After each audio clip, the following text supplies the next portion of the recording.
Les manuscrits de Tombouctou. Ces documents précieux ont fait et continuent de faire la fierté de la cité des 333 saints, de l'ensemble du Mali et même de plusieurs pays à travers le monde. Ces œuvres traitent de toutes les disciplines: archéologie, astronomie, histoire, théologie, sociologie, justice et autres. L'histoire des manuscrits est systématiquement liée à celle de la ville. Les manuscrits n'ont pas de valeur si ce n'est pas à Tombouctou. Quand on dit à Tombouctou, manuscrit, tout le monde, les enfants, les femmes, les hommes, savent ce que ça veut dire. Mais à Bamako, tu peux dire à quelqu'un un manuscrit, il va te poser la question, c'est quoi? Donc, les manuscrits, leur place est à Tombouctou, il faut qu'un jour, que ça retourne. Nous sommes dans l'enceinte de l'ancien bâtiment du Centre de documentation et de recherche Ahmed Baba, un bâtiment délabré et en ruine. Qu'à cela ne tienne, c'est là que certains manuscrits ont pu être sauvés. C'est le bâtiment qui a été construit depuis 1974 par l'État malien, ses partenaires, destiné vraiment à la conservation des manuscrits. À l'époque, ça s'appelait CEDRAP. CEDRAP, c'est le Centre de documentation et de recherche Ahmed Baba. Donc, on n'a pas voulu vraiment que ça change le style, reste le style tomboutien. C'est un style un peu marocain, tomboutien marocain, que nous voulons vraiment que ça reste. D'abord pour l'histoire, et même pour montrer vraiment, c'est-à-dire la pertinence maintenant de garder certains aspects culturels, parce que c'est notre culture. Depuis 1999, il y a eu un décret qui a orienté, si nous transférer maintenant ce centre, ce DRAP, un institut de hautes études et de recherche islamique. C'est pour maintenant ouvrir maintenant une autre filière d'enseignement. C'est-à-dire là où on va, l'exploitation des manuscrits, le résultat des recherches. Il faut que maintenant l'enseignement tire de profit de ces résultats. C'est dans ce sens que les autorités de l'époque ont pensé vraiment à transférer le centre, que ça ne soit plus un centre seulement de conservation, mais aussi d'exploitation et d'enseignement. Nous avons dans ces manuscrits beaucoup de la société malienne, sud-africaine, de la civilisation, de la culture, un peu de tout. On a dans des thèmes qui traitent même de la gestion de conflits, l'environnement et surtout la tolérance musulmane. Depuis à peu près la même année, le même siècle dans lequel l'islam est apparu au Golfe, dans le même siècle l'islam est arrivé ici. Et jusqu'à récemment, on n'a jamais connu de conflit lié à l'islam. Parce que nous avons compris l'islam, le Mali a compris l'islam. Et il y a tellement de confréries, mais ça n'a jamais fait vraiment un problème entre les confréries. Que ce soit wahhabite, que ce soit sunnite, que ce soit soufiste, on a toujours cohabité ensemble parce qu'il y a la tolérance. Il y a la tolérance. Donc dans ces manuscrits, il y a cet aspect qu'il faut revaloriser pour que désormais on n'ait pas de problème dans la société et qu'on n'ait pas de problème avec les autres. Et que les autres comprennent que nous aussi, nous sommes des musulmans de longue date, ce n'est pas aujourd'hui que nous sommes musulmans. Il n'y a pas de gens qui peuvent venir aujourd'hui nous dire « Ah, voilà l'islam ». Non. La preuve est que, même au Nigeria, c'est nous qui avons amené l'islam au Nigeria. Partout ailleurs, en tout cas en Afrique occidentale, ce sont les Maliens qui ont amené l'islam.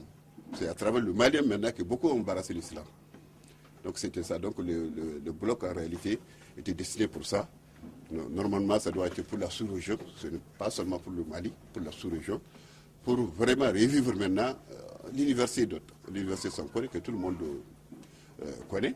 On parle beaucoup de l'université de Sankore, mais en Europe, en Moyen-Orient, tout le monde connaît l'université de Sankore. C'est une manière de revivre maintenant ces climats scientifiques que nous avons eu à bâtir dans le temps. Ces paquets servent de couverture aux manuscrits. Des dizaines sont entreposés dans ces sacs pour Bamako afin de ramener les manuscrits exfiltrés pendant la crise. Ce sont les boîtes dans lesquelles sont logés les manuscrits. Donc ce sont les manuscrits qu'on a pu exfiltrer qui se trouvent actuellement à Bamako. Maintenant ce sont les boîtes dans lesquelles on va les conserver parce que les boîtes là sont vraiment appropriées pour conserver les manuscrits.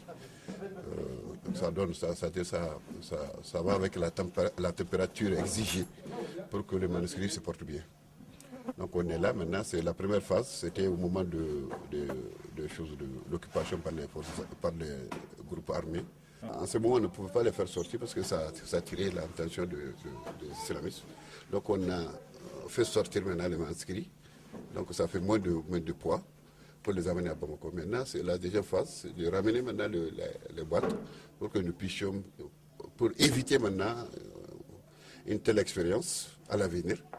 Nous voulons maintenant mettre en place une stratégie de numérisation à partir de Bamako.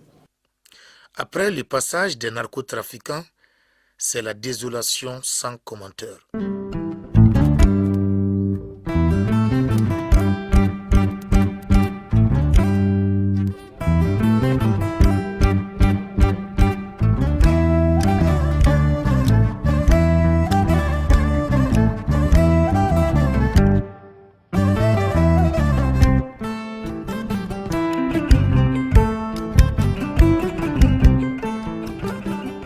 À l'Institut Ahmed Baba, des centaines de documents ont été incendiés.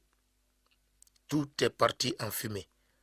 Il ne reste que des morceaux de feuilles brûlées. Le bilan de la destruction est catastrophique. Les manuscrits étaient dispersés, sinon répartis dans deux endroits, c'est-à-dire l'ancien bloc que on a déjà visité, et puis ici. Ici, on avait au début à peu près 15 000 manuscrits. Bon, dans 15 000 manuscrits, maintenant, aujourd'hui, quand on arrive à faire le décompte, nous avons à peu près 10 600 qui restent.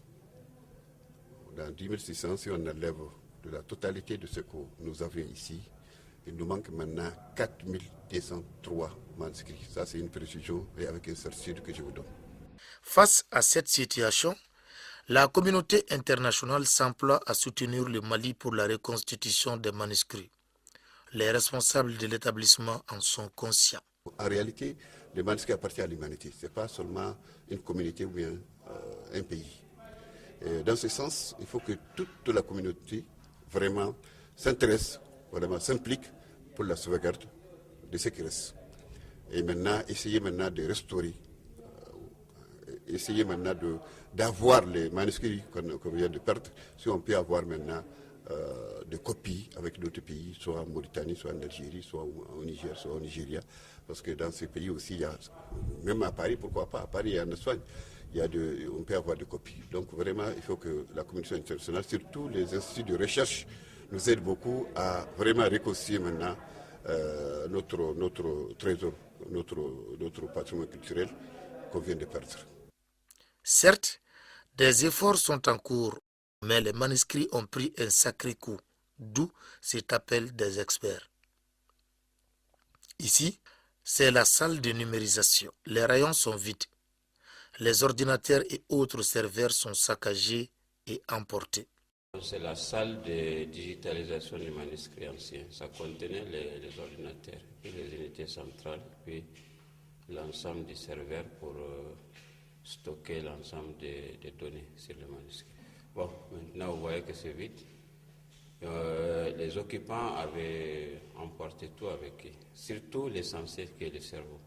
Bon, il y avait les écrans qui étaient restés, mais les écrans, hier seulement, on a tout. Quelques écrans, pas l'ensemble des écrans, parce qu'ils ont endommagé aussi certains écrans. Mais toutes les unités centrales, ils ont tout emporté. Maintenant, les quelques écrans qu'ils ont laissés, on a tout emballé, on veut emmener à Bamako.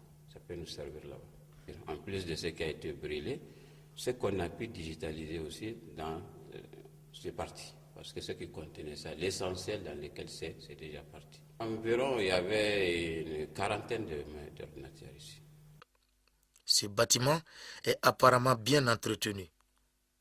Mais, hélas, le contenu a été entièrement dévasté, littéralement détruit. Dans cette situation désastreuse, les chercheurs sont parmi les premiers perdants. Tous les chercheurs, les travailleurs du CEDRAB, les catalogueurs, les numériseurs sont déplacés à Bamako. Les manuscrits, une partie est là, donc une partie a été brûlée, une partie a été saccagée. Donc vraiment, ça crée des problèmes. Donc les étudiants, les professeurs n'ont plus accès aux manuscrits. Donc cela nous cause beaucoup de problèmes. Vraiment, donc vraiment, on cherche une solution pour ça. Vraiment, si l'État peut nous aider, les institutions, vraiment pour qu'on puisse très vite réhabiliter les centres et commencer le travail de recherche. Parce que c'est important du point de vue historique, culturel et civilisationnel. Suite à la crise du Nord, l'institut a été transféré à Bamako, au quartier Kalabankoura sur la route de l'aéroport. Malgré les conditions difficiles de travail et l'exiguïté des locaux, l'administration tente au mieux de tenir le coup et satisfaire les visiteurs. Les difficultés en réalité sont énormes. D'abord, les locales. Nous n'avons pas encore eu un local propice pour le travail comme il faut.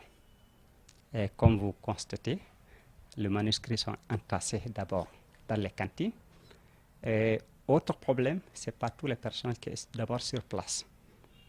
Encore, il faut mentionner qu'il y a certains manuscrits, il y a beaucoup de manuscrits encore qui sont à Tombouctou, qui ne sont pas encore venus à Bamako.